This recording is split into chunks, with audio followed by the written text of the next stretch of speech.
En este sexto y último video de la anatomía funcional del riñón, comentaremos sobre el aparato yuxtaglomerular, así como sobre un segundo punto de contacto entre el túbulo y los vasos, que es el conducto conector y la arteriola aferente, y finalmente nos referiremos a ciertos aspectos de la inervación renal y a la presencia de los cilios renales.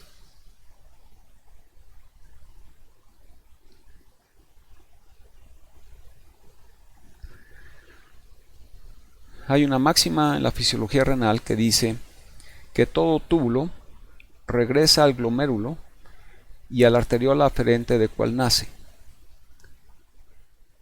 y por lo tanto tiene dos puntos de contacto. El primer punto de contacto está representado por lo que se conoce como el aparato yuxtaglomerular, y este aparato yuxtaglomerular tiene varios componentes. El primero de ello es las células de la porción final de la porción ascendente gruesa de la Ziegler.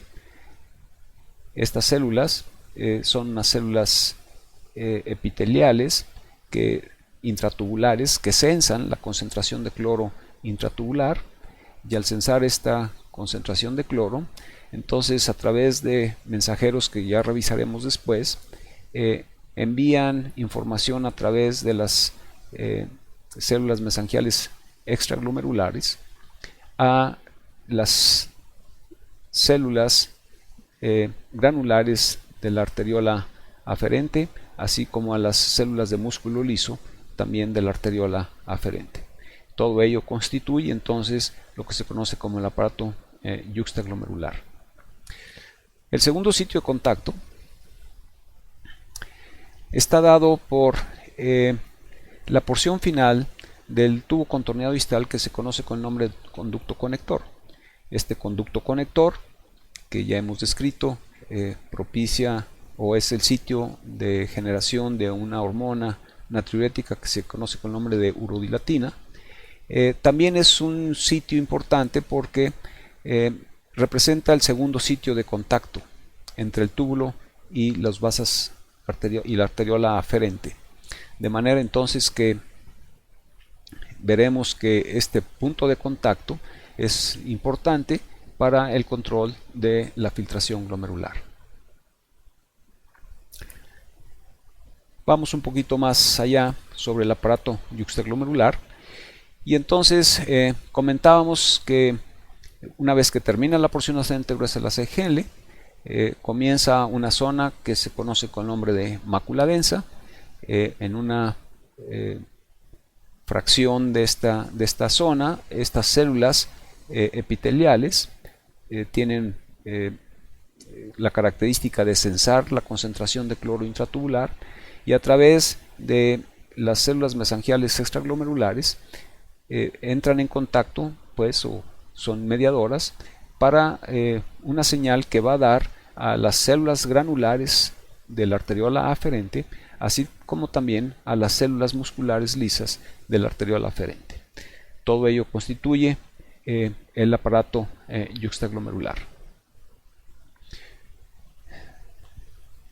El aparato yuxtaglomerular entonces está constituido de la mácula densa, del mesangio extraglomerular y de la arteriola aferente. Pero en la arteriola aferente, a su vez, existen dos estructuras críticas para este aparato yuxtaglomerular. Una es las células granulares, que son las células que sintetizan la enzima renina, y la segunda son las células de músculo liso vascular.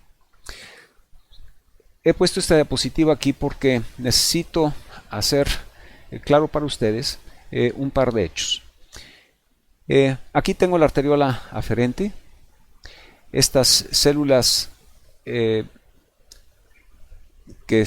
estoy señalando en este sitio son unas células transformadas del endotelio capilar, que tienen como característica el que sintetizan la enzima renina. De hecho, se conoce como células granulares. Importante es decir que las células musculares lisas de la arteriola aferente, que son estas que estoy señalando, estas células fusiformes que están aquí, estas fibras musculares de músculo liso terminan fracciones de milímetro antes de que la arteriola aferente ingrese en el glomérulo. Y esto es un hecho importante desde el punto de vista funcional, porque resulta que las células granulares, aparte de que producen renina, vienen a constituir lo que se conoce con el nombre de el vasoreceptor intrarrenal. De manera entonces que si se constriñe la arteriola aferente en este sitio, existe una caída de presión que es detectado por estas células granulares, y cuando eso sucede, entonces estas células granulares liberan renina. Liberándose renina, esta va a actuar sobre angiotensinógeno para formar angiotensina 1, y luego a través de angiotensina, de la enzima convertida a angiotensina, se transformará en angiotensina 2, la cual, esta angiotensina 2, va a tener efectos fundamentalmente sobre el músculo liso vascular de la arteriola eferente.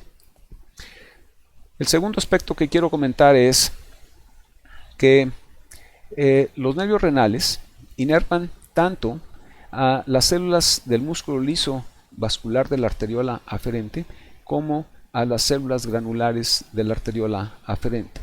De manera que cuando la actividad nerviosa simpática eferente renal se eleva, es posible que aumente la secreción de renina y aumente la vasoconstricción. De hecho, parece ser mucho más sensibles a la acción de los nervios simpáticos las células granulares que en principio las células musculares lisas de la arteriola aferente. Tengo una pregunta para ustedes. ¿Cuántos aparatos yuxtaglomerares poseen los riñones del humano? Pues evidentemente, si tenemos 2 millones de nefronas y cada nefrona tiene un aparato yuxtaglomerular, pues entonces tendremos 2 millones de aparatos yuxtaglomerulares. Bueno, el segundo punto de contacto se da entre el conducto conector. El conducto conector, insisto, es la parte final del tubo contorneado distal y que conecta a este tubo contorneado distal con el conducto colector. Y en este sitio vuelven otra vez a tener contacto el túbulo con la arteriola aferente. Este hallazgo es relativamente reciente y ha permitido empezar a entender una serie de aspectos relacionados con el control de la filtración glomerular que hasta antes de esta fecha no podían ser interpretados de manera satisfactoria.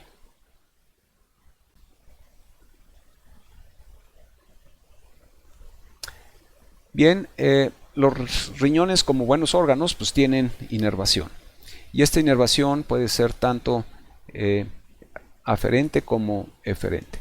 Me referiré primero a la eferente, y esta inervación eferente proviene del sistema nervioso central, se dirige hacia el riñón a partir de los niveles de T10 a L1, y esta inervación es básicamente simpática eferente. El mediador de esta actividad simpática eferente es la norepinefrina, y prácticamente podemos decir que inerva absolutamente todas las estructuras renales: las arteriolas aferentes y eferentes, las células yuxtaglomerulares y los túbulos renales, desde el tubo proximal hasta el conducto colector. Por lo que respecta a las arteriolas aferentes, a la inervación aferente, es aquella que va desde el riñón hacia el sistema nervioso central. Básicamente se han descrito dos aspectos de esta inervación aferente. Una que se encuentra en el sistema pielocalicial, que es la mejor descrita, y otra que empieza a emerger, que parece ser la información aferente proveniente del intersticio renal. Cualquiera de estos dos sistemas, ya sea el intersticial o el pielocalicial, los estímulos que excitan a estas estructuras aferentes son básicamente estímulos mecánicos o estímulos químicos.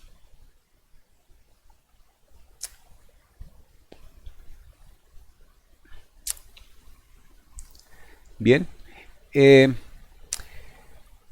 si yo les preguntara a ustedes qué encuentran de interesante en esta microfotografía electrónica de barrido, que es una microfotografía tomada entre la transición del borde en cepillo y la porción descendente, y la parte recta del tubo proximal, verán ustedes que prácticamente para cada célula del tubo contorneado proximal existe un cilio. Este cilio no se le tomó aprecio hasta muy recientemente, y resulta que dicho cilio es un cilio no mótil. No es como los cilios del aparato respiratorio, este es un cilio no mótil, pero existe en todas las células, excepto en las células intercaladas. En todas las células renales, excepto las células intercaladas. Bien, este cilio, como todo buen cilio, pues está formado por 9 dobletes microtubulares.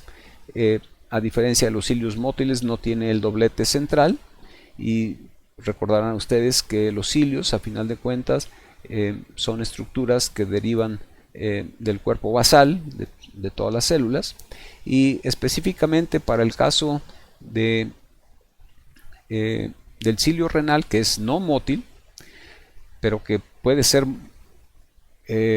movido o manipulado por el flujo tubular, la membrana de estos cilios contiene una cantidad de proteínas de transporte, entre los cuales son claramente destacables la presencia de lo que se conocen como las poliquistinas 1 y 2. Estas moléculas permiten el ingreso de calcio a la célula, de manera que cuando este cilio es movido por el flujo tubular, esto permite el ingreso de calcio, y esto propicia pues una respuesta de segundos mensajeros. Ya habíamos dicho entonces que estos cilios se encuentran en todas las células menos las células intercaladas del conducto conector, y en principio se considera que este cilio es un sensor de flujo tubular, y en algunos casos se ha planteado que pueda también funcionar como un quimioreceptor. Con esto damos por terminado todo lo relacionado a la anatomía funcional del riñón.